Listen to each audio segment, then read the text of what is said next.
Hey, how you feeling today? Today I want to talk about bearing as a practice for moments when life feels unclear, when directions get fuzzy, and when the old maps simply no longer work. This is not a system that you can install or a framework that you can master. And please, rest assured that this is not a fix for your life. Bearing is something you return to again and again, especially when things feel uncertain. Over the last years, I started noticing something in myself and in people that I talk with, that I work with, about burnouts. Burnout is a real issue, of course, but there is also a growing number of people that are not necessarily burning out, they are feeling disoriented.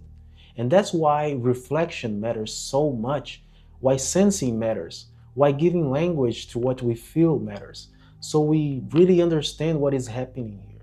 Is it personal or is it something bigger? Is something systemic? Work used to give us structure. It gave us identity, a rhythm, and now it doesn't do that in the same way anymore. We often think that the problem is about motivation or discipline, but that's not it. When you move fast enough without direction, you don't feel energized, you really feel very anxious. And to be honest, what is missing here is just orientation. A practice is something ancient. The word practice comes from the Latin practicus, meaning to follow or to engage in a way of acting. And the practice of bearing is not about solving life once and for all, it's about staying in relationship with yourself, with change, with uncertainty. You don't do this practice to get answers, you do it to stay present right here in the moment. Bearing is a practice of pausing long enough to listen and then orienting your actions towards what truly matters. It's about direction, not pressure. It's about lighting the path, not controlling it. This practice moves in a rhythm. It has 6 phases and it's not linear, it's a cycle.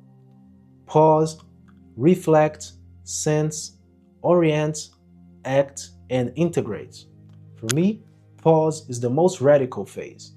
We're usually so immersed in like doing, planning, moving, and to begin this practice, you just interrupt momentum. This is where you stop reacting and notice that you are just here and now. Reflection comes next. Reflection is cognitive. It's about noticing patterns, naming experiences, and my suggestion here is pretty simple. Schedule a meeting with yourself. Close your eyes and listen inward. What is giving you energy right now? What is draining you? Then come sensing. This goes deeper. You start noticing the themes, patterns that repeat, the quality of what is emerging. Is it meaningful or is it shallow? Meaning always leaves traces. Orientation is where things start to get shape. This is not about who you are forever. It's about how your energy wants to contribute right now. When patterns becomes clear, it becomes easier to name the energy that you are embodying. Here, we work with archetypes or roles.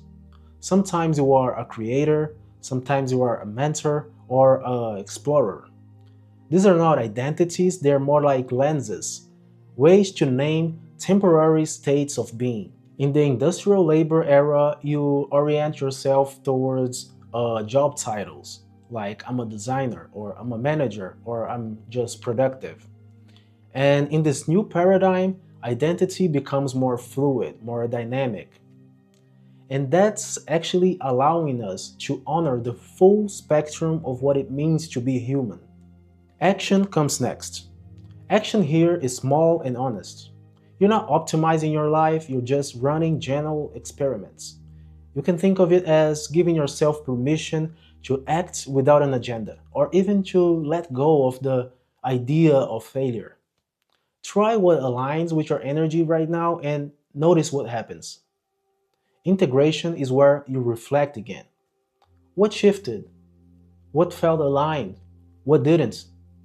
From here, you have a compass, a clear sense of direction. Momentum returns, and then when the energy starts to shift again, it can be in a month, a year, 5 years from now, you just notice it, pause, and begin the cycle again. You see, this matters now because all structures are dissolving careers, identities, even ideas of success. In this world, orientation matters more than productivity. This practice can exist without technology. To be honest, the app that I'm building just holds the practice. It supports reflection, pattern recognition, and continuity. But to be honest, practice comes first and infrastructure comes second. This practice can live in a walk, in a meditation, or in a free time that you have. You don't need clarity to begin, you only need awareness. Bearing is not about knowing exactly where you're going, it's to stay oriented while you find out.